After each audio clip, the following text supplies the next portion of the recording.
오늘 함께 볼 말씀은 구약성경 시편 50편 22절, 23절 두 구절의 말씀입니다. 제가 봉독합니다. 시편 50편 22절, 23절 하나님을 잊어버린 너희여 이제 이를 생각하라. 그렇지 아니하면 내가 너희를 찢으리니 건질 자 없으리라. 감사로 제사를 드리는 자가 나를 영화롭게 하나니 그의 행위를 옳게 하는 자에게 내가 하나님의 구원을 보이리라. 아멘. 할렐루야. 오늘도 저와 여러분의 가정, 자녀 그리고 하는 모든 일들마다 하나님의 돕는 손길로 함께 하시길 주님의 이름으로 축복합니다. 또 부득이하게 있는 곳에서 영상으로 예배드리는 성도들에게도 같은 은혜로 함께 하시길 주님의 이름으로 축복합니다. 오늘은 저와 여러분들이 헬라어 한 문장을 좀 배워보려고 합니다. 그래도 부총회장 나온 교회인데 좀 수준이 올라가야 될 거 아닙니까? 우리 교회 성도라면 헬라어 한 문장 정도는 알아야 되는데 한번 따라 하시다. 그노티세 아우턴. 이 발음이 아주 좋습니다. 다시 한번 더. 그노티세 아우턴. 무슨 뜻인지 다 아실 것이고, 아시지요? 겸손한 척 하시지 마시고 다 아시잖아요. 그노티라고 하는 것은 알라 그 뜻이에요. 지식이란 말이 그노시스란 말이 그노티에서 나왔는데 알라. 세 아우톤 그건 너 자신을 그랬어요. 그래서 그노티세 아우톤 그럼 무슨 뜻이겠어요? 잘 아시네. 아까 대답하시지. 이 말이 소크라테스가 한 말로 유명하게 알려져 있는데 실은 아폴로 신전에 새겨진 그러한 글귀입니다. 많은 철학자들이 소크라테스뿐만 아니라 많은 플라톤이라든지 이런 많은 철학자들이 이 똑같은 이야기를 했어요. 그노티세 아우톤이란 말을 했어요. 왜냐하면 자기 자신을 아는 것, 자인식이 모든 철학의 출발이기 때문에 그렇습니다. 그래서 우리는 이 너 자신을 알라 이 말을 하면 소크라테스를 가장 먼저 떠올려요. 그런데 소크라테스는 이 말을 한 것, 이 말뿐만 아니라 아주 좋은 철학적 사고에서 나온 인생에 유익한 말들을 많이 했고 많은 좋은 사상들을 펼쳤음에도 불구하고 이 말에 다 가려지고 말았습니다. 그래서 소크라테스가 주장했던 사상 중에 여러 가지가 있는데 그 중에 하나를 주보 1면에 여러분들에게 소개해 드렸지요. 소크라테스는 이런 말을 합니다. 정말 현명한 사람은 누가 현명한 사람이냐? 물질에 사로잡히지 않는 사람이 진정한 현명한 자이다. 이런 말을 해요. 물질에 사로잡히지 않는 자가 진짜 현명한 자라고 하는 사상이 소크라테스에게 있었어요. 그런데도 이 소크라테스는 많은 물건이 쌓여져 있는 시장통 구경 가는 걸 참 좋아했습니다. 그래서 많은 물건이 쌓여져 있는 시장거리를 구경하면서 그렇게 좋아했었어요. 그것을 이상하게 여겼던 친구가 물어봅니다. 소크라테스는 물질에 사로잡히지 않는 자가 현명한 자라고 가르치는 자기의 사상을 직접 실천하기 위해서 아무것도 가지지 않으려고 노력했습니다. 심지어는 신발조차 소유하지 않고 신발을 신지 않고 생활할 정도였는데 그렇게 시장에 가 있는 많은 물건들을 보면 좋아하는 모습을 보고 친구가 물어본 거예요. 도대체 당신이 주장하는 것과 말이 맞지 않는 거 아니냐? 그랬더니 소크라테스가 이렇게 말을 해요. 제가 그렇게 시장에 가는 이유가 있습니다. 저는 시장에 저렇게 잔뜩 쌓여 있는 물건이 하나도 없어도 완벽하게 행복할 수 있는 이것 때문에 저 시장에 잔뜩 쌓여있는 물건이 내게 하나도 없는데도 나는 완벽하게 행복하게 느껴지는 이 느낌을 즐기고 싶어서 시장에 그렇게 자주 가는 겁니다. 이렇게 말을 했어요. 인생의 대부분의 문제는 소유와 소유하지 못하는 것 때문에 생기는 문제들이에요. 소유하는 것과 소유하지 못하는 것 때문에 생기는 문제들이에요. 근데 이 대철학자 소크라테스는 아무것도 가지지 않는 소위 우리가 말하는 무소유의 정신으로 인생의 모든 문제를 달관했다고 하는 그런 의미일 것입니다. 여러분 우리나라에도 몇 년 전에 돌아가신 법정 스님께서 무소유의 사상을 이렇게 설파하면서 많은 사람들에게 감동을 줬지요. 참 대단한 분들입니다. 소크라테스 같은 철학자도 그렇고 고승에 해당되는 법정 스님도 그렇습니다. 그런데 아십니까? 이런 말이 있어요. 구원받지 못한 철학자보다 구원의 도리를 깨달은 시골 할머니가 더 낫다. 아무리 깊은 학식을 가지고 있다 할지라도, 철학적 사고를 구축하고 있다 할지라도, 우리가 감히 흉내낼 수 없는 고행과 수양을 통해서 고승의 경지에 올라갔다 할지라도 구원받지 못했으면 초등학교 문턱도 넘어가 보지 못한 시골 무지랭이 할머니가 구원의 도리를 깨달으면 그러한 철학자나 고승보다 더 낫다는 뜻입니다. 여러분, 우리 대부분의 사람들은 소크라테스처럼 그런 철학적 깊이를 가질 수 없습니다. 법정 스님처럼 그러한 고행과 수양을 쌓을 수가 없습니다. 그렇다고 해서 내가 인생을 지금 헛살고 있구나 자책할 필요가 없습니다. 중요한 것은 구원받고 천국 가는 것입니다. 아무리 철학적 사상이 대단하다 할지라도, 아무리 억만금을 쌓아두었다 할지라도, 유명한 대학의 박사학위를 몇 개 받았다 할지라도 예수님을 만나지 못해서 구원받지 못하고 지옥 간다면 다 쓸모없는 겁니다. 내게 가장 귀한 것은 예수를 아는 것입니다. 예수를 구주로 깨닫고 믿는 것입니다. 여러분, 인생의 진리를 터득하고 구원의 도리를 깨닫기 위해서 그렇게 고행을 하고 수양을 하고 깊이 있는 공부를 할 필요가 없습니다. 구원은 싸구려가 돼야 됩니다. 왜? 모든 사람이 다 받아야 되는 것이기 때문에. 그래서 하나님은 구원을 싸구려로 만드셨습니다. 대신 그 구원을 마련하기 위해서는 가장 값비싼 대가를 지불하셨어요. 자기 독생자를 십자가에 죽이는 엄청난 대가를 지불하고 구원을 마련했는데 그 구원을 정작 주실 때는 싸구려처럼 우리에게 막 뿌려주고 있어요. 왜? 이 구원은 그러한 깊은 철학적 사상만 있는 사람이 받을 수 있고 그러한 높은 수양을 쌓는 사람만이 받을 수 있는 게 아니기 때문에, 구원은 누구나 받아야 되기 때문에 쉽게 만들어 놓으셨어요. 어떻게 받습니까? 우리가 잘 아는 요한복음 1장 12절 말씀 다 같이 한번 읽어봅니다. 영접하는 자, 곧 그 이름을 믿는 자들에게는 하나님의 자녀가 되는 권세를 주셨으니. 뭐 가서 면벽 10년을 하고 뭐 3,000배를 하고 그런 거 안 해도 돼요. 너희가 구원받는데 5억을 헌금해야 된다, 그렇게 말씀 안 하셨어요. 너희가 구원받으려면 성경 1000독을 해야 된다, 그런 말씀 안 하셨어요. 하나, 예수님, 제가 공부도 많이 못했고 아는 것도 없는데 어떻게 하다가 성경을 읽게 됐고 어떻게 하다가 전도자를 만났는데 제가 죄인이라는 거 깨달았어요. 이대로 살다간 저 지옥 간다는 것도 알게 됐어요. 세상 살면서 고생하는 것도 억울한데 죽어서 지옥 가면 얼마나 원통해요. 예수님, 저 지옥 가기 싫어요. 천국 가고 싶어요. 근데 예수님 믿으면 구원 주신다면서요. 예수님 믿으면 내 모든 죄 용서해 주신다면서요. 예수님 잘못했어요. 저 용서해 주세요. 예수님 제 안에 들어와 주세요. 예수님 제 인생의 주인 되어 주세요. 그럼 들어오세요. 들어오세요. 내 주인 되어 주시고 나를 떠나지 않고 나와 영원히 함께 해주세요. 이렇게 해서 율법을 지켜야만 구원받을 수 있다고 생각해서 지난번 김홍량 목사님이 가르쳐준 대로 자기가 입는 옷에다가 613개의 방울을 달아놨어요. 매일같이 내가 613개의 성경에 지키라는 율법을 다 지켰나? 그거 따지면서 살았던 이 바울이 그게 아니구나. 그게 아니구나. 예수 믿어야 구원받는구나. 그거 깨달은 거예요. 그리고 갈릴리 어부 출신으로 무지랭이 배운 것 없는 이 베드로도 예수 믿어야 구원받는구나. 그거 깨달은 거예요. 그래서 우리가 잘 아는 사도행전 16장 31절 말씀 보세요.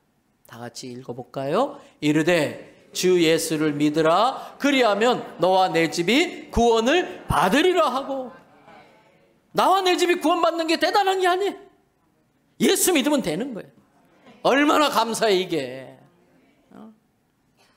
우리 보고 소크라테스처럼 그렇게 깊이 있게 철학을 연구해야 너희가 구원의 도리를 깨닫지 이랬으면 우리 대부분 구원 못 받아요. 법정 스님처럼 다 무소유해야 되고 가서 그렇게 고행을 해야 구원받지. 그러면 우리 대부분 구원 못 받아요. 그런데 예수를 믿으면 돼. 얼마나 감사해요. 그런데 여러분, 구원의 도리뿐만 아니라 일상적인 생활도 마찬가지입니다. 어떻게 인생을 잘 살 건가 고민할 거 없어요. 고생할 거 없어요. 참 진리된 말씀을 통해서 깨달아진 걸, 깨닫게 된 걸 받아들이기만 하면 돼. 사도 바울은 자기가 너무나 사랑하고 아끼는 영적 아들인 디모데가 인생을 잘 살길 원했어요. 그래서 그 디모데에게 디모데 전서 6장 6절부터 10절에 이렇게 이야기를 해줘요. 디모데야, 뭐 하는 마음이 있으면? 자족할 줄 아는 마음이 있으면. 지금 네가 처한 상황과 지금 네가 갖고 있는 모든 것, 지금 너의 모든 형편에 스스로 만족할 줄 아는 마음이 있으면 경건이 뭐가 된다? 큰 유익이 된다. 근데 이 말씀이 어떤 의미가 있는지도 알아요? 내가 자족하는 마음이 없으면 암만 경건 생활해봤자 그게 무슨 유익이 있겠냐 이거예요. 내게 주어진 상황에 감사할 줄 모르고 자족할 줄 모른다면 암만 기도하고 경건 종교 생활한다 할지라도 그게 무슨 너에게 유익이 되겠느냐. 자족하는 마음은 어떻게 생기는가? 7절 8절에 보니까 우리가 이 세상에 올 때 가지고 온 게 아무것도 없다. 가지고 가지도 못한다. 가지고 온 것도 없는데 우리가 먹을 것을 보장받고 있고 입을 것이 있는데 그러면 족할 줄 알아야 되는 거 아니냐. 그런데 사람들이 그렇지 못하다는 거예요. 9절 보세요. 제가 자주 쓰는 이야기 있잖아요. 부하려고 하는 마음, 더 부해지려고 하는 마음. 아주 여러분 지금도 하루하루 끼니 해결하는데 어렵고 또 굶어 죽을 수밖에 없는 상황에 있는 분들도 있긴 있습니다만 그래도 보편적으로 대한민국은요, 먹을 게 없어서 굶어 죽는 사람보다 너무 많이 드셔서 성인병 걸리고 배고파서 굶어 죽으려고 하는 사람보다 배불러 배 터져 죽으려고 하는 사람이 훨씬 더 많아요. 그런데도 더 많이, 그런데도 더 좋은 거, 지금도 충분히 잘 사는데 더 잘 살려고 하는 마음 때문에 스스로 자기를 찌르고 있어요. 9절 보세요. 부하려 하는 자들은 시험에 빠지고 올무에 걸려들고 여러 가지 어리석고 해로운 욕심에 빠져가지고 스스로 자기를 파멸과 멸망의 구렁텅이로 밀어넣고 있어요. 그 모든 이유가 뭐냐? 10절 나같이 돈을 사랑함이 일만하게 뿌리가 되나니 이것을 탐내는 자들은 미혹을 받아 믿음에서 떠나 많은 근심으로써 자기를 찔렀도다. 더 부해지려는 마음으로 돈을 사랑하는 마음을 주체하지 못하면 악의 뿌리를 뿌리는 것과 똑같아. 악의 씨를 뿌리는 것과 똑같아. 그래서 탐내는 자, 탐내면 안 되는데 탐내는 자는 유혹을 받기 마련이에요. 그 유혹에 넘어가는 순간 많은 근심 걱정으로 자기를 찔러. 성경에 하나님이 주시는 물질은 근심과 겸하여 주지 아니하느니라 그랬어요. 그런데 하나님이 주시는 물질이 아닌데도 탐하는 마음 때문에 자꾸 그런 물질에 대한 욕심을 부리면은 그것은 근심과 같이 찾아오게 돼 있어요. 그 물질을 소유하는 순간 근심도 소유하는 게 되는 거예요. 자기를 자꾸 찌르는 거예요. 여러분, 서양에 이런 격언이 있습니다. 만족은 큰 재산에서 오는 것이 아니라 욕심이 적은 데서 온다. 만족은 어디에서 온다? 욕심을 좀 줄이는 데서 온다는 겁니다. 사랑하는 대연성결교 성도 여러분, 행복의 굳이 조건이라는 것이 있다면 저는 3가지. 내게 주어진 여건과 상황에 스스로 만족할 줄 아는 자족하는 마음. 2번째는 주님, 이 정도면 충분합니다. 아이고, 이 정도면 넉넉합니다. 아, 이것도 분에 넘치는데요. 그러면서 자기 분에 넘치다고 생각하는 걸 넘기는 거예요. 찰만자, 족할 쪽자, 만족, 찼다고 하는 증거는 차 있는 상태가 아니라 차 있는 상태를 살짝 넘어서 흘러가는 거예요. 내게 있는 걸 흘려보내는 게 만족이에요. 내가 다 가지고 있는 게 만족이 아니고 꽉 막고 있는 게 뻥 터져서 넘어가 버려야 돼. 만족해서 넉넉하다고 생각되어져서 누군가에게 만족할 수 있도록 또 흘려보내는 거. 그리고 그런 삶을 살 수 있는 것에 대해서 감사할 줄 아는 마음. 자족하고 흘려보내고 감사할 줄 아는 마음이 있으면 그 사람만큼 행복한 사람은 없어요. 사탄도 자족할 줄 알고 만족할 줄 알아서 베풀 줄 알고 감사할 줄 아는 사람을 어찌하지 못하는 겁니다. 여러분, 어떤 일을 이룬 사람과 그렇지 못한 사람은 분명히 다른 점이 있어요. 뭔가 일가를 이룬 사람과 그렇지 못한 사람은 분명히 다른 점이 있어요. 여러 가지 다른 점 중에 한 가지 예를 든다면, 감사할 게 99가지나 되는데 그것은 감사할 줄 모르고 자기에게 없는 한 가지에 집착하고 있는 사람은 아무것도 이루지 못해요.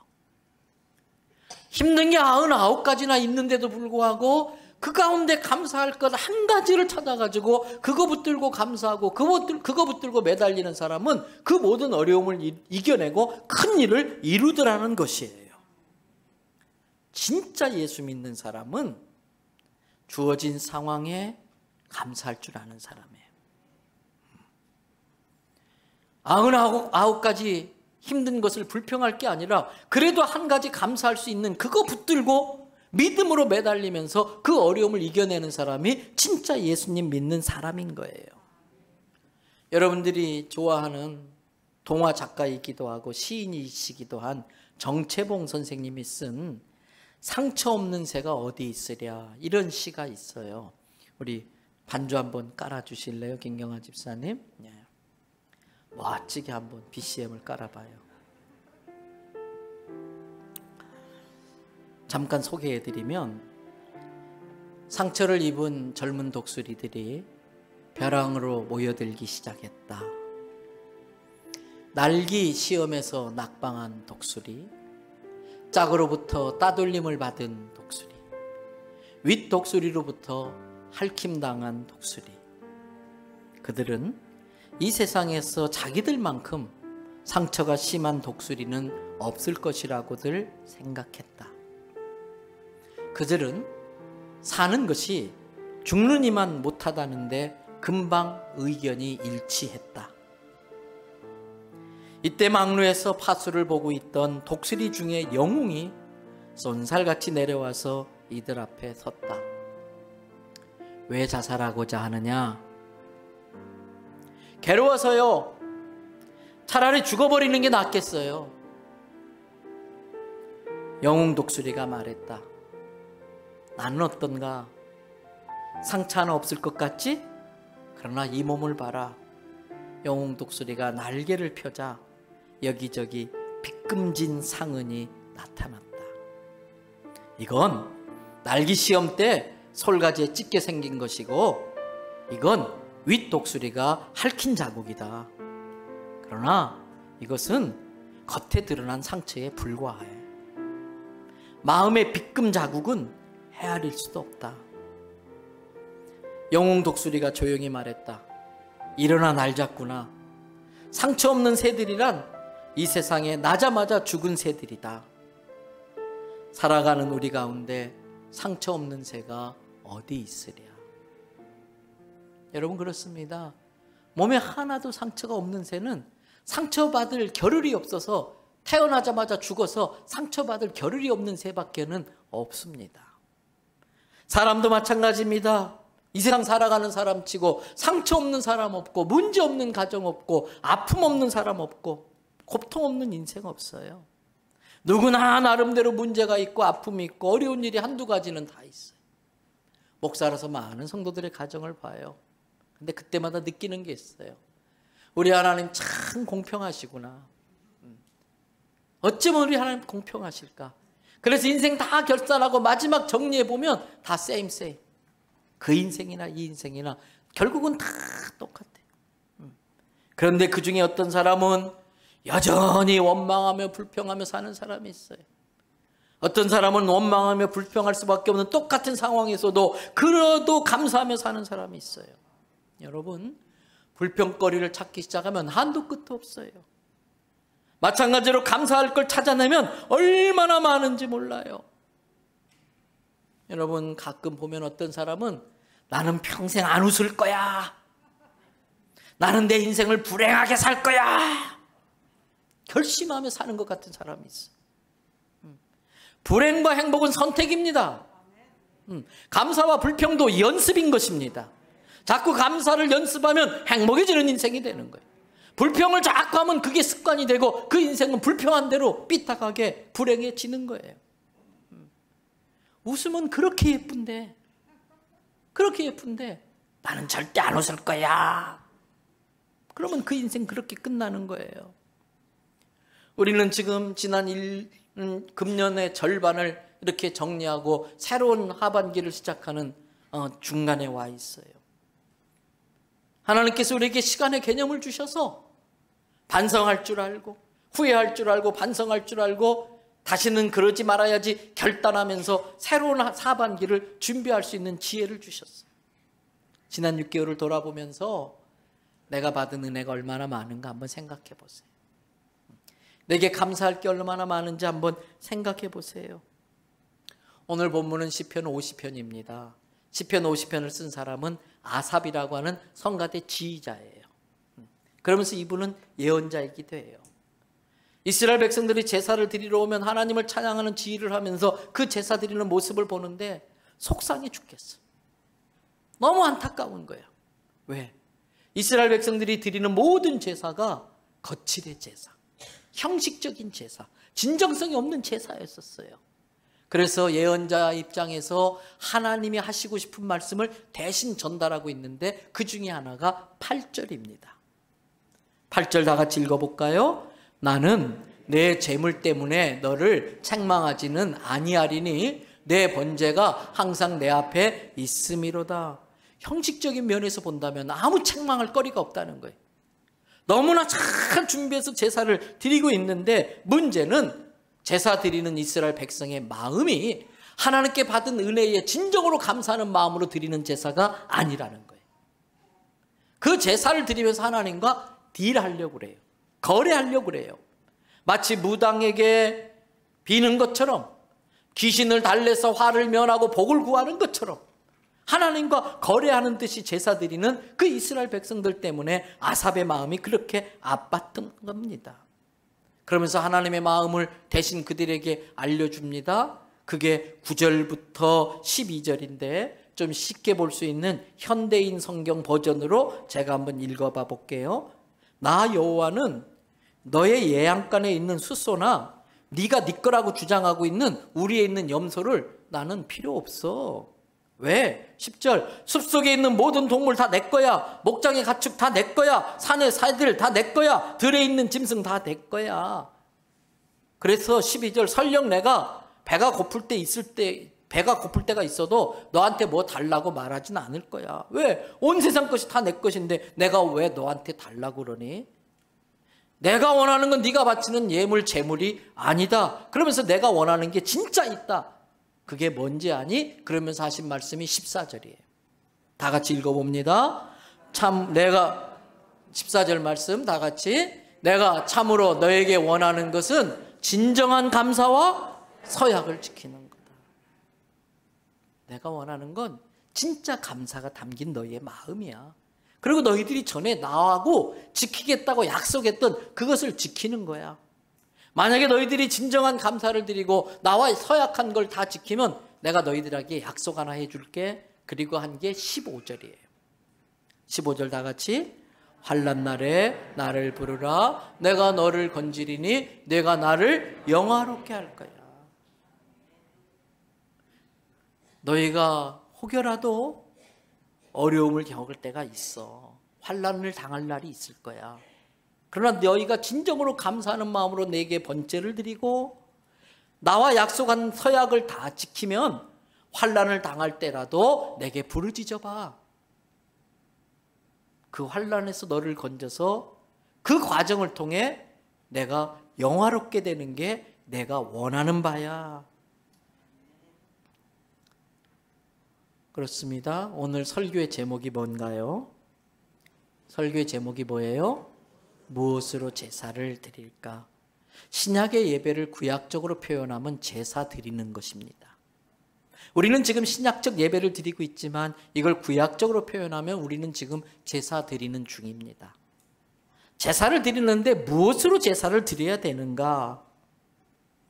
우리는 이제 설교 마치면 하나님 앞에 별미를 대접하는 마음으로 지난 6개월 동안 지켜주신 은혜에 감사해서 맥주 감사 예물을 드릴 준비를 하고 있어요.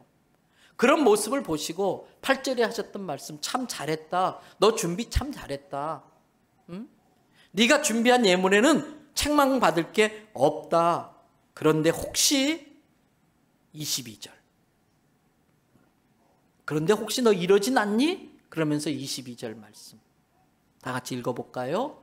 하나님을 잊어버린 너희여 이제 이를 생각하라. 그렇지 아니하면 내가 너희를 찌질이니 건질 자가 없으리라. 예물은 준비되어졌는데 하나님이 빠져 있을 수 있어요. 예물은 드린다고 하는데 거기에 하나님을 의식하는 내 마음이 담기지 않았을 수도 있어요. 하나님 없이 드리는 제물, 하나님 놓치고 드리는 예배, 제사를 받으시는 분, 예배를 받으시는 분은 하나님이신데 그분이 진짜 원하는 건 없이 드리는 제사 예배, 우리가 드리는 예배가 그런 예배가 되고 있지는 않는지 우리를 살펴야 돼요. 하나님이 정말 원하시는 건 앞에서 소개한 14절 말씀처럼 진정한 감사와 서약을 지키는 것이지요. 하나님이 원하시는 것은, 하나님이 기뻐하는 건 짐승의 피가 아니라 감사의 마음. 하나님이 원하는 건 재물이 아니라 나의 삶. 나를 원하시는 거지요. 온전히 나를 갖고 계시는 거지요. 이것을 깨달았던 사도 바울은 로마서 12장 1절 2절에 이미 우리가 잘 아는 말씀인데 이렇게 이야기를 합니다. 그러므로 형제들아 내가 하나님의 모든 자비하심으로 너희를 권하노니 너희 몸을 하나님이 기뻐하시는 거룩한 뭐로? 산 제물로. 이게 너희가 드릴 영적 예배야. 하나님과 서약한 것을 갚으며 서원한 것을 갚으며 무엇을 서원했든가 하나님의 말씀대로 살겠다고 서원했었어요. 근데 그렇게 살지 못했던 것들을 책망하시는 거예요. 내 말씀대로 너희가 약속한 대로 살아내는 것이 내게 드리는 산 제물이고 그것이 너희가 드릴 영적 예배다. 그렇다면 산 제물로 우리를 드린다는 게 어떤 걸까? 로마서 12장 2절에 나오지요. 이 세대를 본받지 않는 것.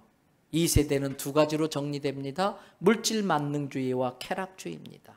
이 시대의 유행 가치관을 본받지 않고 날마다 기도하면서 또 성령의 감동에 따라서 내 마음을 새롭게 함으로 계속 변화되어져 가야 돼.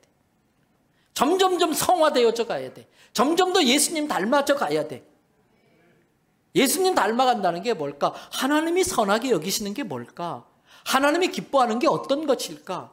어떤 게 하나님이 온전하다고 하시는 하나님의 뜻일까? 이걸 고민하면서 그렇게 살기로 결단하고 그렇게 살기로 결단했지만 그렇게 살 능력이 없기 때문에 내게 성령을 주십시오. 성령의 능력으로 유혹을 이기고 세상을 이기고 죄를 이기고 성령의 능력으로 내 삶을 산 제물처럼 드릴 수 있게 해 주시옵소서. 기도하면서 사는 거예요. 하나님은 내 삶이 제사가 되고 제사가 삶이 되길 원합니다. 지금 우리는 형식을 갖춘 제사를 드리고 있지만 제사는 여기서 끝나는 게 아니라 예배를 마치고 성전문을 나가는 순간부터 삶의 제사가 계속 드려져야 된다는 것입니다. 그런데 22절 말씀 다시 보면 하나님을 잊어버리면 삶의 제사를 못 드려요. 지난 일주일 동안 얼만큼 하나님을 의식하며 살았습니까? 혹시 우리가 하나님을 잊어버린 너희여 할 때에 그 너희가 우리는 아닐까요? 그러면 마귀에게 찢김 당할 수 있어요. 건질 자가 없는 거예요. 심지어는 내가 너희를 찢어버린다. 왜? 나 이런 거 쓸모없어. 이런 재물 나 쓸모없어. 나는 너희가 바친다고 하는 삶의 재물 역겨워서 못 받겠어. 찢어버릴 수 있다는 거예요. 시편 50편이 22절로 끝났다면 참 속상하고 두려운 마음으로 찝찝하게 끝났을 거예요. 근데 다행스럽게도 시편 50편은 한 절이 더 남아있어. 23절이에요. 우리 같이 한번 읽어볼까요? 감사로 제사를 드리는 자가 나를 영화롭게 하나니 그의 행위를 옳게 하는 자에게 내가 구원을 보이리라. 감사로 제사 드리는 자, 감사로 예배 드리는 자, 감사로 맥주 감사절을 지키는 자가 나를 영화롭게 하고 있는 거다. 인생의 목적은 하나님을 영화롭게 하는 건데 다른 식으로 영화롭게 하는 게 아니라 그것이 바로 나를 영화롭게 하는 것이다 그랬어요. 여러분, 감사가 베풀어 주신 축복이 축복되게 완성시킵니다. 어떤 농부의 집에 암소가 송아지를 낳았어요. 한 마리만 낳아도 너무나 감사한데 두 마리를 낳은 거예요. 그러니까 이 농부의 마음에 참 고마운 마음이 생겨서 아내에게 여보, 송아지 한 마리만 낳아도 참 감사한데 두 마리나 주셨어. 하나님 은혜가 참 귀한데 그 중에 한 마리는 하나님 송아지라고 하자. 하나님께 바치자. 아내도 좋은 생각이라고 하나님 송아지를 하나님께 바칩시다. 그 송아지가 무럭무럭 잘 자랐어요. 근데 어느 날 강가 비스듬한 언덕바지에서 풀을 뜯다가 송아지 한 마리가 발을 헛디뎌서 떼굴떼굴 굴르더니 강물에 펑 빠져서 떠내려가 버렸어. 잃어버리고 말았어요. 죽어버리고 말았어요. 속상하면서 집에 돌아온 남편이 아내에게 말해. 여보, 참 속상하게도 죄송하게도 하나님 송아지가 물에 빠져 죽었어.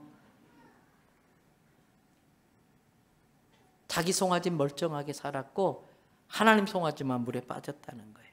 그런데 이런 모습이 혹시 우리의 모습은 아닐까요? 좋은 건 내 거, 찌꺼기는 하나님 거. 배추속은 내 거, 우거지는 하나님 거. 호두 알맹이는 내 거, 호두 껍데기는 하나님 거.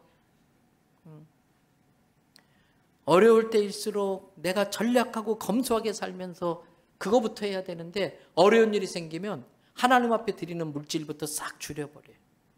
성경은 심은 대로 거둔다 그랬거든요. 아니지요. 내 거부터 줄이고 안 되면 하나님께 기도해서 그 어려움을 이겨내야 되는데 가장 먼저 하나님께 드릴 거부터 줄여버리고 만다면 우리도 이 농부와 다를 바가 뭐가 있겠느냐는 거예요. 제가 좋아해서 자주 인용하는 스펄전 목사님 설교에 나오는 구절이 있는데 여러분들도 잘 아실 거예요. 우리 한음성으로 같이 한번 읽어보겠습니다. 다 같이. 하나님은 촛불을 보고 감사하는 자에게 전등불을 주시고 전등불을 보고 감사하는 자에게 달빛을 주시고 달빛을 보고 감사하는 자에게 햇빛을 주시고 햇빛을 보고 감사하는 자에게 영원한 빛 영생을 주신다. 여러분, 감사가 불행을 행복으로 바꾸는 비결이에요. 그래서 날 낳아주신 부모님의 은혜를 깨닫고 부모에게 감사할 수 있을 때에 진짜 자식이 되는 거예요. 부모에 대해서 감사할 때 그 부모가 진짜 내 부모가 되고 진짜 자식이 되는 거예요. 여러분, 남편도 남편에게 감사할 때에 남편이 감사하게 느껴질 때에 진짜 내 남편이 되는 거예요. 아내에게 진짜 감사하고 진짜 고마웠게 느껴질 때에 그 여자가 진짜 내 아내가 되는 거예요. 하나님도 똑같아요. 하나님께 감사할 때에 그 하나님이 진짜 내 하나님이 되는 거예요. 감사는 행복해지는 연습이고 불평은 불행해지는 연습이에요. 근데 그렇게 자꾸 감사하고 불평하면 어떤 현상이 나타나느냐? 예수님이 뭐라고 그러셨냐면 마태복음 25장 29절에서 하신 말씀이지요. 다 같이 읽어봅니다. 무릇 있는 자는 받아 풍족하게 되고 없는 자는 그 있는 것까지 빼앗기리라. 감사하면 감사가 점점점 풍성해져.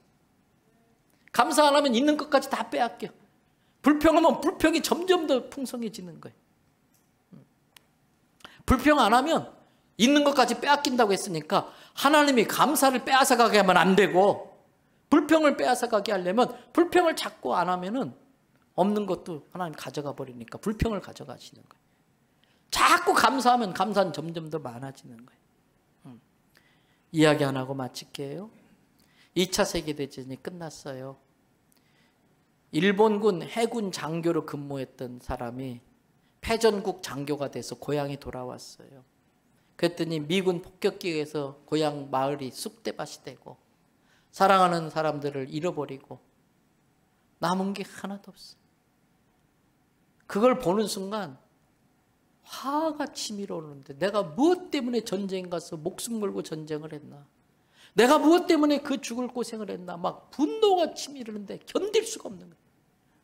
손을 그 분노를 주체할 수 없는 거예요. 그런데 그렇게 콱 힘을 주다 보니까 점점 몸에 힘이 들어가는데 온몸이 그냥 굳어버린 거예요.